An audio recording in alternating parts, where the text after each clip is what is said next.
আল্লাহ তাবারাক ওয়া তাআলা বলেন, হে বিশ্ববাসী আমার গোলামের দল, ওরে নারীর দল, পুরুষের দল, তোমরা একটা জিনিস খেয়াল করো, পৃথিবীর বুকে আমি একটা যুবতী মেয়ে রেখেছি যার গায়ে আজ পর্যন্ত কোনো পুরুষ স্পর্শ করেনি।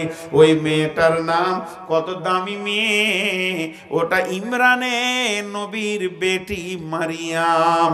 ইমরান নবীর বেটি মারিয়াম। মেয়েটা কত দামি, কত দামি, কত দামি।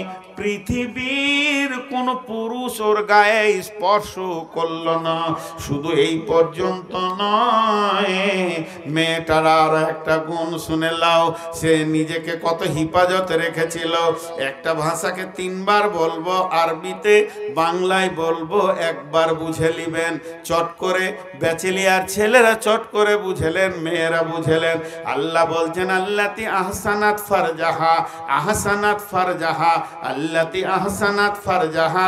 এটা বাংলা হচ্ছে ওই মেয়েটি তার শরমগা জনিটাকে চিরদিনের জন্য পরিষ্কার পরিচ্ছন্ন রেখে দিয়েছে, কোন রকম নোংরা লুচ্চা দিয়ে নষ্ট করেনি। আল্লাহ সরাসরি মেয়েটি শরমগাকে তুলে কোরআনের আয়াতে দিয়ে দিয়েছে আল্লাতি আহসানাত ফারজাহা। ওই মেয়েটি তার শরমগাকে চিরদিনের জন্য সুন্দর করে রেখেছে। আল্লাহ বলছে এটা আমাকে কত ভালো লেগেছে, এটা আমাকে কত ভালো লেগেছে। আমি কি করেছি? ও সাদ্দাকাত বিকালিমাতি রাব্বিহা ওয়া কুতুবিহি ওয়া কানাত মিনাল কানিতিন। তাদের মা বেটাকে দিয়ে আমি আমার কালেমাকে সত্য প্রমাণ করেছি। মা বেটাকে কিতাব দিয়ে সম্মানকে আমি বাড়িয়ে দিয়েছি। হযরতে মারিয়াম আলাইহিস সালামের সম্মানকে আমি পৃথিবীর বুকে বাড়িয়ে দিয়েছি। আমাদের কোনো বেটি, আপনার আমার বেটি ধরেন, ভাতিজি ধরেন, বিয়ের আগে যদি বাচ্চা হয়ে যায় তার সম্মান থাকবে? হ্যাঁ না বলেন, মুখ খুলেন। থাকবে? থাকবে না। কিন্তু মারিয়ামকে কোনো পুরুষ গায়ে হাত দিল না, অথচ আল্লাহ তার পেট থেকে বাচ্চা নিলেন। এতে সম্মান বেড়েছে না কমেছে? সবাই বলেন, বেড়েছে না কমেছে? বেড়েছে। তাহলে মারিয়াম কত দামি ছিল। আমি যখন 2007-এ হজে গিয়েছিলাম, তখন প্রথম আমি মক্কার মাটিতে পা দিয়েছি। তো কাবার চত্বরে ঘুরতে ঘুরতে মাগরিব পর দেখছি এক জায়গায় খালি গাদা মেয়ে কালো বোরখা পরে বসে খুব কান দিয়ে শুনছে, বক্স বাজছে। তাহলে মনে হয় বায়ান হচ্ছে। গিয়ে দেখছি হ্যাঁ, উর্দুতে বায়ান চলছে, খালি মহিলাদের বায়ান। আর মারিয়ামের ঘটনাটা ধরেছে, বিখ্যাত আলেম ছিলেন, দেওবন্দ বাড়ি। যাই হোক, তিনি মারিয়ামের এই বায়ান করতে করতে একটা কথা বলেছিলেন উর্দুতে, আমি যা বাংলায় আপনাদেরকে বলে দিব, যে আজকে আমাদের বাড়ির পরিস্থিতিগুলো কি, ঘরগুলোর পরিস্থিতি কি? ঘর পরিষ্কার আছে আমাদের? আরে হ্যাঁ না বলেন। ঝাঁট দিয়ে পরিষ্কার বলছি না। 28 বছর বিয়ে করেছে, ফরজ গোসল জানে না ও। ঘরটা পরিষ্কার আছে? বলেন ওই ঘরে ফেরেশতা ঢুকবে? হজ করে চলে আসলো আমার সঙ্গে, জিজ্ঞাসা করছি ভাই তুমি ফরজ গোসল কি জানো? বলে তুই বুঝি না, ফরজ গোসল বুঝি না। টাকা আছে, হজ করেছে, 8টা ছেলের বাপ, হাজি সাহেব বর্ধমানে, ফরজ গোসল জানে না। এরকম আপনার দিনাজপুরে দেখিয়ে দিব 20-25টা হাজি নিয়ে আসেন, গোসলের ফরজ জানে না, টাকার কঁতকঁতানি ছিল, মক্কা ঘুরে চলে এসছে, ঘর নোংরা হয়ে আছে। কিন্তু তিনি বায়ান করতে করতে বলছে আজকে আমাদের ঘর নোংরা, যেখানে জিব্রাইল আসবে না, ফেরেশতা আসবে না। ও মারিয়াম, তোমার কি খুবই বায়ান করব। তুমি যে কত দামি মহিলা, তোমার বেডরুমে নয়, ঘরে নয়, খাবার ঘরে নয়, ডাইনিংয়ে নয়, তোমার গোসলখানাতে জিব্রাইলের মতো ফেরেশতা দাঁড়িয়ে আছে। তাহলে তুমি কত দামি মেয়ে। গোসলখানায় মেয়েদের শরীরে কাপড় বেশি থাকে না, হালকা হালকা থাকবে। মারিয়াম গোসলের জন্য রেডি হয়ে গোসল শুরু করেছে, আর দেখছে একটা সুন্দর নওজোয়ান যুবক দাঁড়িয়ে আছে। মারিয়াম বলছে যুবক, তোমার থেকে আমি পানা চাইছি, তুমি আমার গায়ে হাত দেবে না। জিবরাইল আমিন হেসে বলছে মারিয়াম রে, আমার দিকে হাত বাড়াতে হবে না, আমার তো কোনো সেক্স নাই, আমার কোনো গ্রুপ নাই, নারী নাই, পুরুষ নয়, আমি হলাম জিবরাইল আমিন ফেরেশতা। তোমার তোমার জন্য সুসংবাদ এনেছি, আল্লাহ তোমাকে সন্তানের মা বানাবে। মারিয়াম তো মুখ লাল হয়ে গেল, চিন্তিত হয়ে গেল। আমাকে পৃথিবীর কোনো পুরুষ হাত দিল না, আমার পেটে যদি সন্তান হয় তাহলে এই মুখটা দেখাবো কোথা, যাব কোথা, জানকে রাখবো কোথা। এই বলে তিনি চিন্তিত হয়ে গেলেন। সঙ্গে সঙ্গে ফেরেশতা বলছে, মারিয়াম রে, তোমার সম্মানকে বাড়ানোর মালিক আল্লাহ। তুইজ্জু মান তাশা ওয়া তুযিল্লু মান তাশা। আল্লাহ যাকে চান ইজ্জত বাড়ান, আল্লাহ যাকে চান তাকে বেইজ্জতি করেন।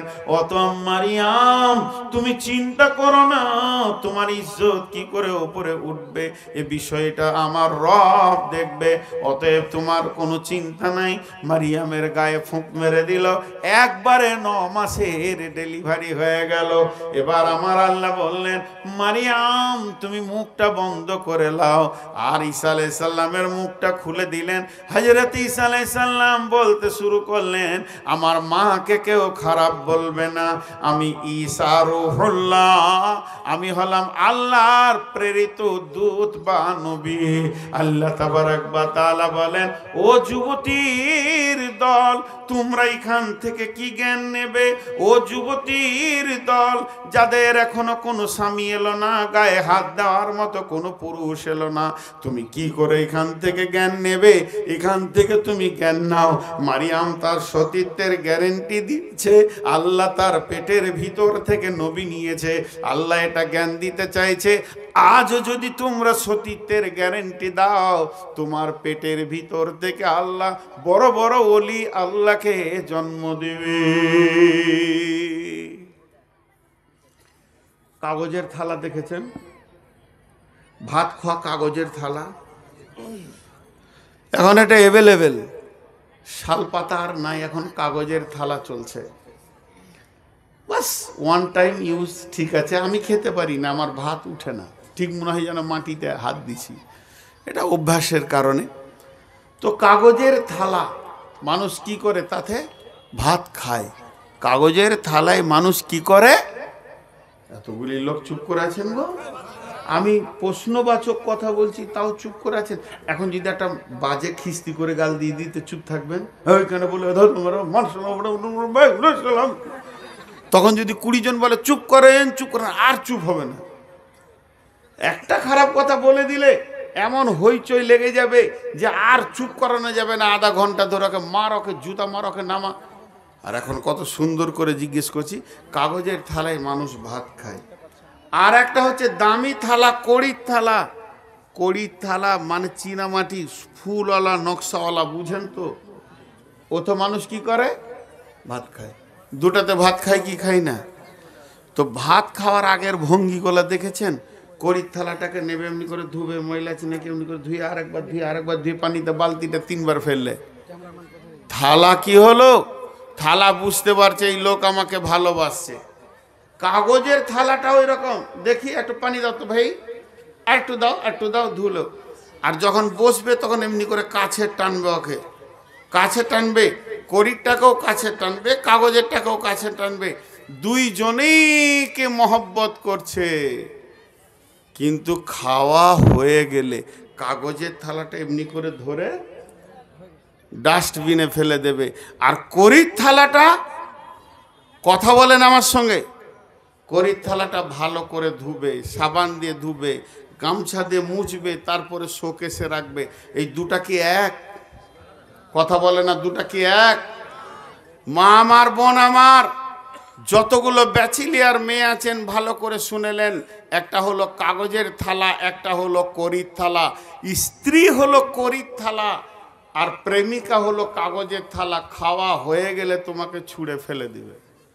লুচ্চাদের কাছে তুমি যেও না, আর স্ত্রী হও, তোমাকে ভালোবাসবে, কাছে রাখবে।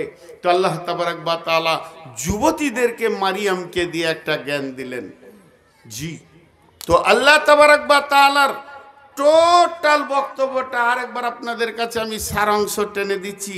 সেটা হচ্ছে কি, আমি শুরু করেছিলাম এই পৃথিবীকে আল্লাহ নারী পুরুষকে দিয়ে আবাদ করেছেন, আর এই পৃথিবীটা নারী পুরুষের সম্পর্কটা স্বামী স্ত্রীটা জান্নাতে হয়েছে, বাকি সব পৃথিবীতে এসে আত্মীয়তা হয়েছে, এগুলো একদিন ধ্বংস হয়ে যাবে। তবে জান্নাতে যাওয়ার পর সবারই জান্নাত আলাদা আলাদা হবে, স্বামী স্ত্রী গেলে একই জান্নাতে থাকবে। স্বামী স্ত্রীর মধ্যে দুটি ভাগ রয়েছে, কারো স্বামী ভালো কারো স্বামী খারাপ। স্বামী যদি ভালো হয় তো স্ত্রী তার জন্য যে জান্নাত চলে যাবে তা না, নিজের আমল করতে হবে, আমলের খারাপই থাকলে জাহান্নাম চলে যাবে। পক্ষান্তরে স্বামী যদি খারাপ হয় তার জন্য স্ত্রীকে আল্লাহ জাহান্নাম দেবেন না, সে যদি নিজের আমল করে তো জান্নাত পেয়ে যাবে। তাহলে কি ব্যাচেলিয়ার মেয়েগুলো যা মন তাই করবে? যুবতী মেয়েদের জন্য আল্লাহ একটা নিশানা রেখেছে, মারিয়ামকে হুঁশিয়ার, ওর কাছ থেকে জ্ঞান নাও, জিন্দেগিটা কেমন করে কাটাতে হবে। যদি ওর মতো করে তুমি কাটাতে পারো তো তুমিও আল্লাহর পেয়ারা হয়ে যাবে। আর তোমার পেট থেকে, মারিয়ামের পেট থেকে বিনা পুরুষে নিয়েছেন আল্লাহ, তার ক্ষমতা ছিল, কুদরত ছিল, নবী নিয়েছে। তোমাকে আল্লাহ পুরুষ দিয়ে তোমার কাছ থেকে বড় বড় আলেম ওলামা হাফেজ মৌলানা মুফতি ডাক্তার মাস্টার আল্লাহ নেবে। বিধায় সতীত্বের গ্যারেন্টি আল্লাহকে দিতে হবে।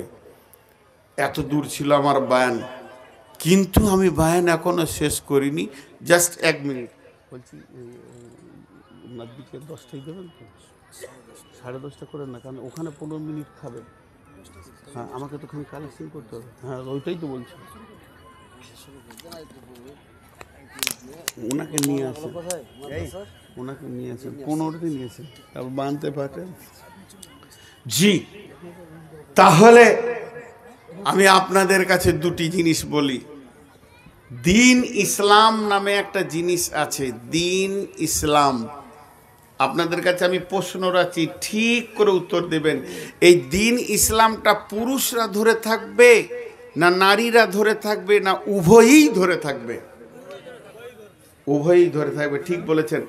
কারণ জিহাদের ময়দানে পুরুষেরা যেমন জিহাদ করেছে, নারীরা তেমনি পেছনে গিয়ে সাপোর্ট করেছে। বহুত ইতিহাস আছে। শুধু পুরুষকে দিয়ে দিন ইসলাম থাকবে না, সঙ্গে নারীকেও দরকার। তো এই দুইজনকে দিয়ে যেমন সারা পৃথিবীতে কোটি কোটি মানুষ হয়েছে, তেমনি এই দুইজনকে দিয়ে দিন ইসলামকে টিকানো সম্ভব হবে। আল্লাহ তাবারাক ওয়া তাআলা আমাদের দিন ইসলামকে টিকান। তাই আপনাদের কাছে আমি বেশি বড় লম্বা আবদার করছি না। একটা 20,000, একটা 50,000, একটা 10,000-এর লোক কেউ আল্লাহর গোলাম আছেন দিনকে বাঁচানোর জন্যে? কোনো আল্লাহর বান্দা উঠবেন না, কেউ যেমন বসে আছেন অমনি থাকেন। আমি বেশিক্ষণ কালেকশন করি না, এটা আমার অভ্যাস নয়। আপনারা জানেন আমি স্বল্প সময় কালেকশন আপনাদের মাঝে করব। এরপরে আমার বড় ভাই চলে আসছেন ইনশাআল্লাহ, তিনি রেডি হচ্ছেন। আল্লাহর গোলাম কেউ আছেন একটা 10,000 দেনেওয়ালা? উঠবেন না কেউ। আমি বহুত খুশি এই যাদবপুর মানে কমিটির ওপরে, যেনারা বক্তাও চয়েস করেছেন খুব সুন্দর, এবং এনাদের সময় সেটিংটাও বড় সুন্দর। তো আল্লাহর গোলাম কেউ আছেন, তিনি অনেক মূল্যবান কথা বলবেন। আমিও শ্রোতা, বললাম কি তা, যদিও শুয়ে থাকি তো শুনবো। আল্লাহর গোলাম কেউ আছেন একটা 10,000 20,000 দেনেওয়ালা? জি মা বোনেরা, আমি তো উভয়কে নিয়ে আজকে বায়ান করেছি। আমার কোনো খালা মা যিনি মুরব্বী মানুষ, যিনি আমাকে বেটা নজরে দেখবেন, এই রকম কোনো খালা মা আছেন যে নাকের কানের গলারটা খুলে দেবেন আল্লাহর জন্যে? এখানে কোনো ভাই আমার আছেন একটা 10,000 টাকা দেবেন? আনোয়ার আলম, মাশাল্লাহ, যাক 2,000 দিয়েছে, এটা কম নয়। MS হসপিটাল কিষানগঞ্জ থেকে 2,000, তো 5,000 দেওয়া যাবে না ভাই? আনোয়ার আলম, দোয়া করে দিব রে ভাই। হ্যাঁ, হাসপাতাল ভালো চলছে? হ্যাঁ, নতুন, তাহলে 5,000 দাও, আল্লাহ বরকত দেবে। আচ্ছা, 1,000, ঠিক আছে, মাশাল্লাহ, নতুন স্টার্ট করেছে। তো হাসপাতালওয়ালারা সকালে উঠে দোয়া করে, আল্লাহ রোগ বাড়িয়ে দাও, না চলছে না। আবার ডাক্তারদের ফোন কোনোদিন শুনেছেন? ডাক্তারদের ফোন, ধরেন আপনাদের এই কান্তিপাড় এলাকার ডাক্তার, ওর ভাইয়েরা আছে, ধরলেন ওই ইটাহারে ফোন ধরিয়েছে, সালাম আলাইকুম, কেমন আছো? ভালো আছি। চলছে কেমন? রোগ নেই রে ভাই, দোয়া কর এইদিকে রোগটা আসুক। বলছে আমাদের দিকে ভাইরাস লেগে গেছে, কপাল ভালো। বলে চালা তুই। ডাক্তারদের যদি ফোন শুনেন, কলিজে শুদ্ধ গরম হয়ে যাবে। জি ভাই, আর কেউ আছেন? মুজিবুর রহমান বাগ, কান্তিপাড়, 10 ব্যাগ সিমেন্ট। কোনটা? মুজিবুর রহমান? Mujibur Rahman, Kantipar, 10 bag cement. ভাই 10,000 টাকা একটা চাইছে, একটা 10,000 টাকা চাইছে। আল্লাহর গোলাম কেউ আছেন? একবার আল্লাহকে খুশি করার জন্য দেন 10,000 টাকা। মাশাআল্লাহ, কি নাম ভাই? মনজুর। মঞ্জুর নামে 10,000, সেই মঞ্জুর কোথায় গেল? ঠিক আছে, দেখেন মঞ্জুর ভাই 10,000 টাকা দিলেন। মঞ্জুর ভাই আল্লাহ তাবারক ওয়া তাআলা তার জান মালে বরকত দান করুন, আল্লাহুম্মা আমিন। আল্লাহ তার মানে রুজি রোজগারে ইনকামে বরকত দান করুন, হায়াতে তৈয়বা দেন, সুস্থ শরীর রাখুন, আল্লাহুম্মা আমিন। আর কেউ আছেন ভাই আমার 10,000 দেনেওয়ালা 2 নম্বরে? আসলে এই কমিটি খুব চালাক আছে, আগেই চুষে নিয়েছে না, হ্যাঁ হার সুদ্ধা চুষে নিয়েছে। যাক আলহামদুলিল্লাহ, খুশি। আপনাদের বক্তা চলে আসছে। মানুষ বুড়াইলে রাস্তা ছেড়ে দিয়ে অন্য কাজ করে, এই যত বুড়াইছে তত জালসা করছে গো, দম দিয়ে করছে গো। জি ভাই, আল্লাহ তাবারক ওয়া তাআলা এই পশ্চিমবঙ্গের মাটিতে বাংলা ভাষায় যতগুলো বক্তা আছে ইনি অদ্বিতীয়, বাস, এর কিছু করার নেই। ইলমি বক্তৃতা যাকে বলে, আমিও ওনার পাগল বিধায়।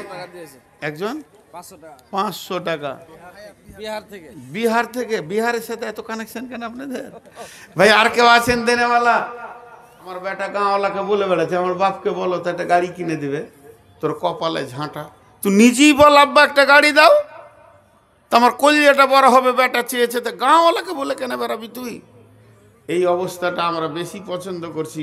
তো আপনি নিজে আল্লাহর কাছে চান, এই আল্লাহ আমার মা আব্বাকে তুমি জান্নাতুল ফেরদাউসে দাও, তো খুশি হবে। আপনার চাওয়ার আগে আল্লাহ জানতে পারছে ও কি চাইবে। আমরা আল্লাহকে চাস্ত করে রেখেছি। শাশুড়ি বয়ে ঝগড়া হয়েছে, বহুত দিন কথা নাই, ও ওর দিকে তাকাই না, ও ওর দিকে তাকাই না। যে ভালো ক্ষীর রান্না করেছে বহুটা আর কি, বুঝছেন? এবারে একা খেতে পারছে না, শাশুড়ি বসে আছে বারান্দার এক পাশে বসে আছে, কথা বলে না। তো একা খেতে মন যাবে, একটাই বেটা একটাই বহু। তো ন্যাংটা ন্যাংটা বুঝছেন তো, পোতাটা একবার পুরা ন্যাংটা ল্যাঙ্গা বসে আছে, ও খেলছে। তো ওর হাতে এক থালা ক্ষীর দিয়ে বলছে, তোর দাদিকে বলগা খাবে। তোর দাদি তো শুনতে পেয়েছে, তুই বল যে মা খেয়ে লাও, তো কথাবার্তা হয়ে যায়। ওই ন্যাংটাটাকে ধরে কি লাভ আছে? হ্যাঁ, ন্যাংটাটাকে বলছে তোর ও আবার কথাও বলতে জানে না ভালো, তোর দাদিকে বলগা খাবে। তো এই অবস্থা হচ্ছে আমাদের কালেকশনগুলো। ও আর নানি জান্নাত যাবে, তো বোরখা টোরখা পড়ে একবারে ভিতরে এসে কোরআন শরীফ দিয়ে চলে গেল। ও ভাবছে হয়তো নানি এখন জান্নাতে ট্যাং ঝোলাইছে, আর ওর যে জাহান্নামে ট্যাং গেল ওর খেয়ালই নেই। হ্যাঁ, কোন বেয়াদব মেয়ে এতগুলো পুরুষের ভিতরে নানিকে জান্নাত দিতে এসছে? ঘরের ভিতরে লুকিয়ে বলে দিল নানি জান্নাতে চলে যাবে। বুঝে না কিছু ডিস্টার্ব রয়েছে পৃথিবীতে।